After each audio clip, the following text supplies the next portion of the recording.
Se mettre au travail n'est aisé pour personne. Comment procèdent les étudiants qui se trouvent dans les années supérieures? Nous les avons invités à partager quelques-unes de leurs astuces pour ne pas reporter à plus tard ce qui peut être fait dès aujourd'hui. Aller en cours. Même si les premiers cours, on est un peu dans la lune et qu'on a un peu du mal à suivre, le fait d'être présent, on entend quand même ce que le prof dit et petit à petit, on va arriver à se remettre dedans. Et la pression. Donc je suis quelqu'un qui travaille énormément, très rapidement. Que le plus pratique pour moi, c'est de savoir ce que je vais faire. Parce que si on ne sait pas ce qu'on va faire, on a tendance à s'éparpiller. Ouais, les to-do list, ça marche bien. J'applique aussi la méthode Pomodoro qui est de travailler pendant 20 à 25 minutes, 5 à 10 minutes de pause, de façon très stricte avec un chronomètre. Et après, j'applique cette méthode pendant 2 heures, puis après je prends une bonne grosse pause de 30 minutes. J'ai tendance à très vite me mettre au boulot parce que j'ai pas vraiment le choix. Et en fait, dès que je suis dans un rythme, j'essaye de le garder, me mettre des blocs pendant ma semaine. C'est les débouchés que ma formation peut m'amener.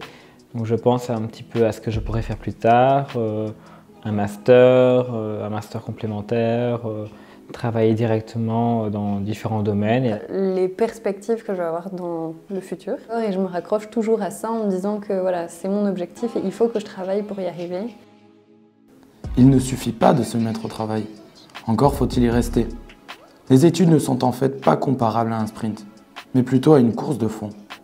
Comment gagner en persévérance? Comment faire pour ne pas décrocher du travail dans lequel on a enfin réussi à entrer?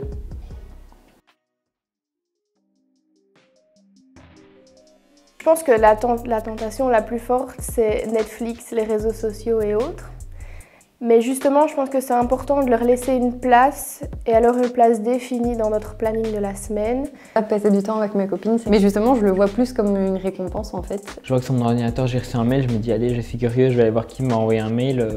Les distractions peuvent être bénéfiques, mais il ne faut pas non plus qu'elles soient chronophages. Je préviens mes amis. Je dis écoutez, voilà, je vais dans une période pas facile, je vais devoir beaucoup étudier, donc je suis vraiment désolée si je ne sais pas venir, mais faire des choix, c'est pas évident.